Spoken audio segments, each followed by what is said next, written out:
but he still has a zest for life, I believe, and he's still going to be okay. So, and then I'm just a strong character. My voice is strong, so I'm tall. So I believe I'm a leading man type. Ask Matt, he'll tell you. How'd you feel after? Well, first, you said that you hadn't seen the completed film No. until what, Until recently? well, now it's been at least a year or so now, but I never saw the finished product.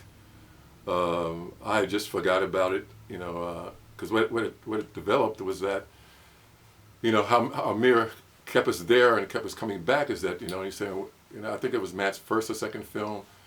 Again, it was my first film all the way through. I was new to California, and Amir kept telling us that you need film on your stuff, you need tape on yourself. So that's how things work in California. So that's how he put the carrot in front of us, and that's why we kept going through all of this crazy stuff. And then I would call Amir, and then he would never return calls, and after a while I just got fed up with it.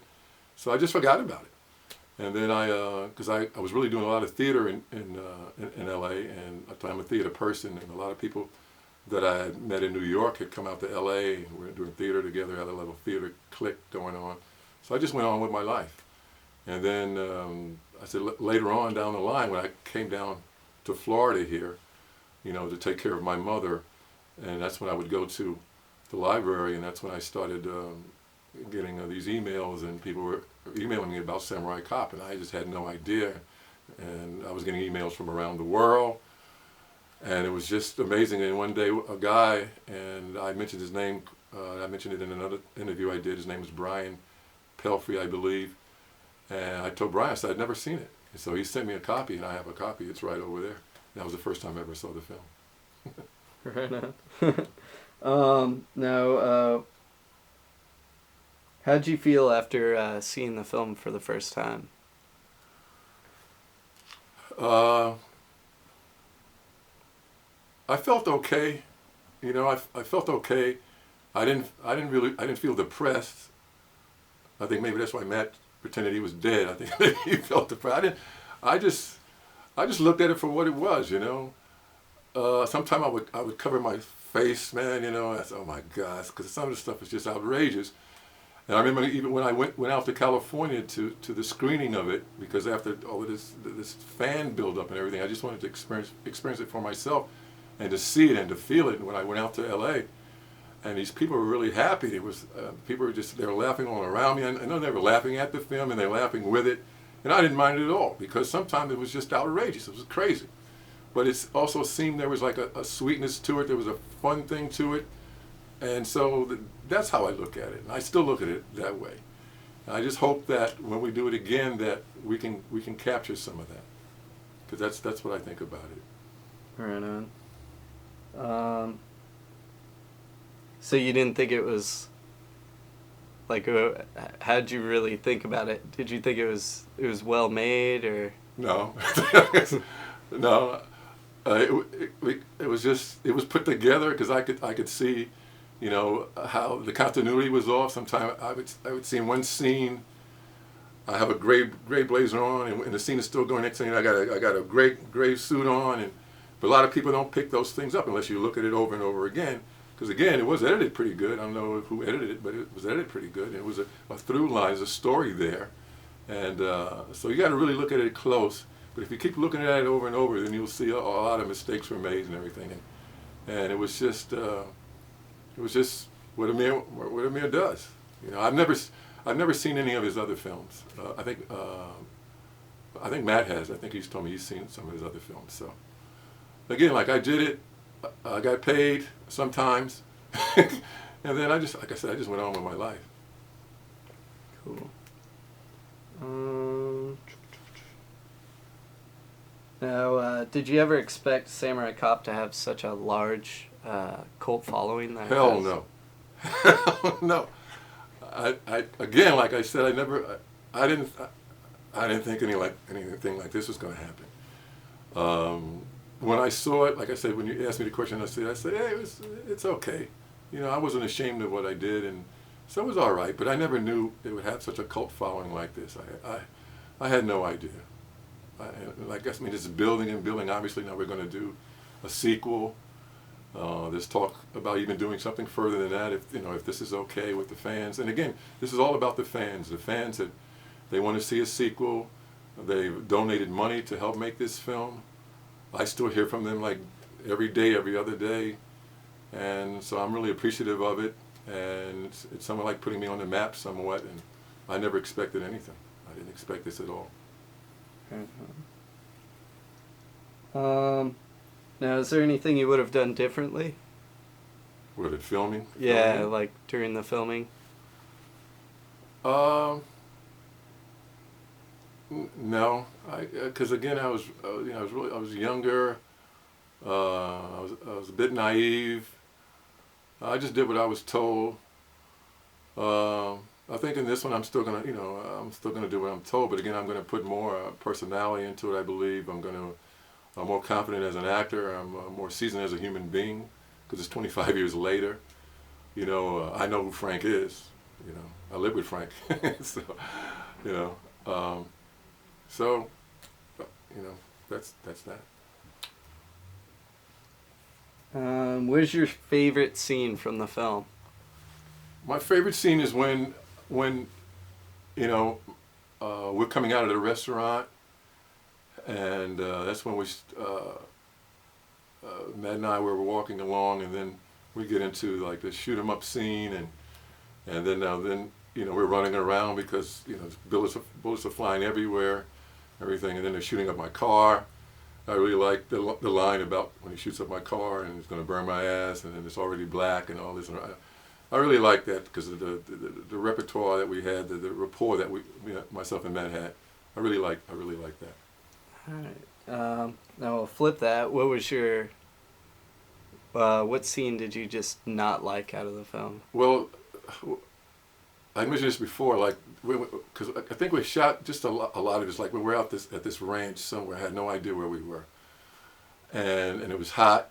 We were out there all day long, and then we're running up these hills and everything, and then I'm right behind Matt all the time, and I'm just looking at his ass.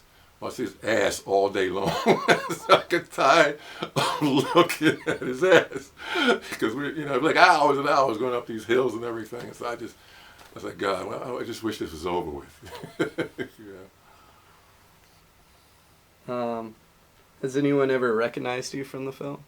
No, I only got recognized when I went to California and I was in the theater. I've been recognized before because I told you I did a soap opera. I had a major part in a soap opera, Another World. It's off the air now.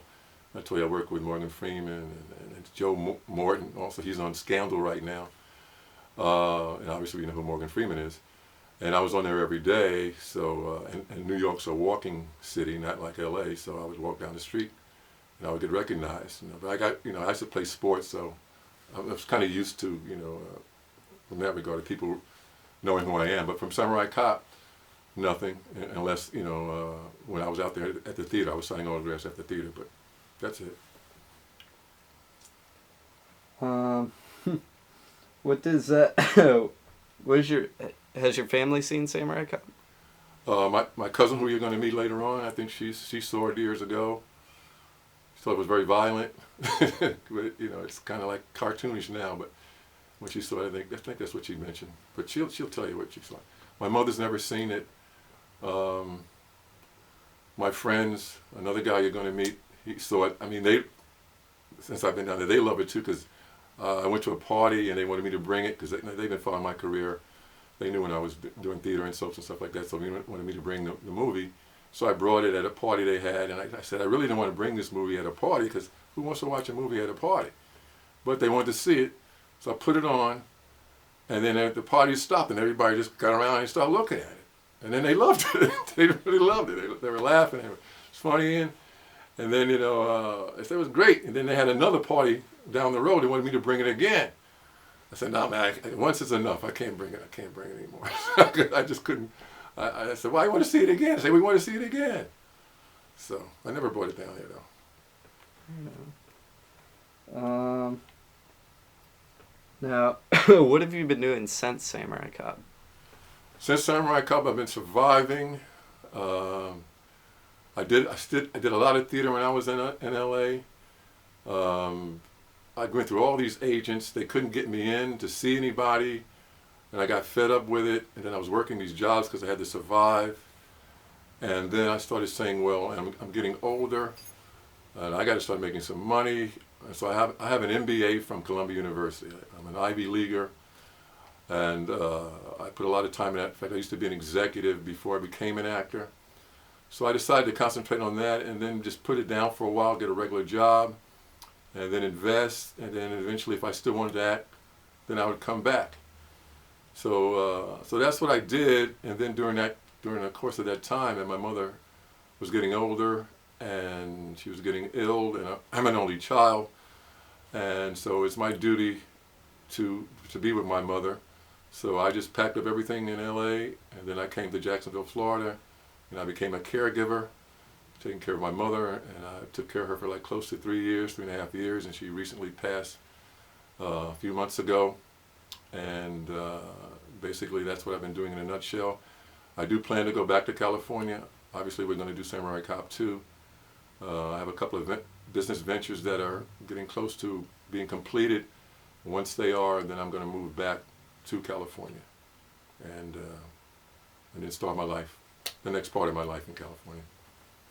Can you do me a favor and just do what you did before with the top of the microphone? It's kind of, yeah, it's kind of going into your shirt a little bit. Cool. Is it muffling the sound? No, it's just you can hear it rubbing on your shirt. So I was trying to, if you can pull it off your shirt a little bit. Yeah, like that. There we go. It wasn't too bad, but I don't want it to get any worse. Do you ever Google yourself? Yeah, I did it once. I started going on the computer years ago, and then Samurai Cop shows up. So, yeah, I did. I was amazed that showed up. There was a time too that I knew, because I think the history of Samurai Cop, some people I think like just took it off the internet or something or whatever, and they were just playing, because that's why I started hearing from people all around the world. They just started showing it on the internet. I think it was on YouTube or something. And then they made a lot of comments about it. And when I would Google myself, I would see some of the comments. Some were positive, some were negative. It's just, it was there.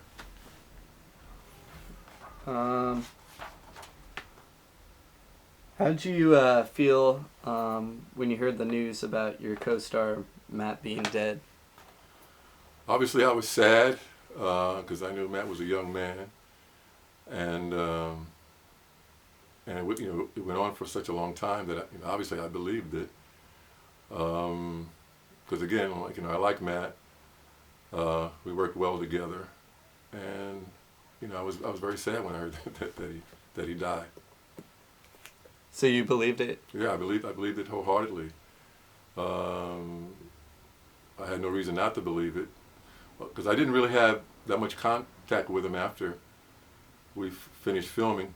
He did come to see a play of mine once, and because I wanted him to see what acting theater was versus film.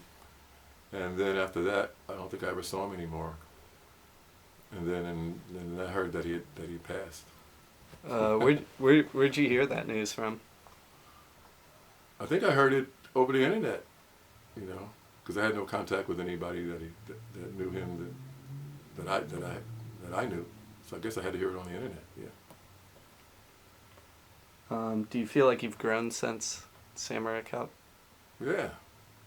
I used to be 6'4", now I'm 6'6" now. No, I've grown as a human being. I'm older now.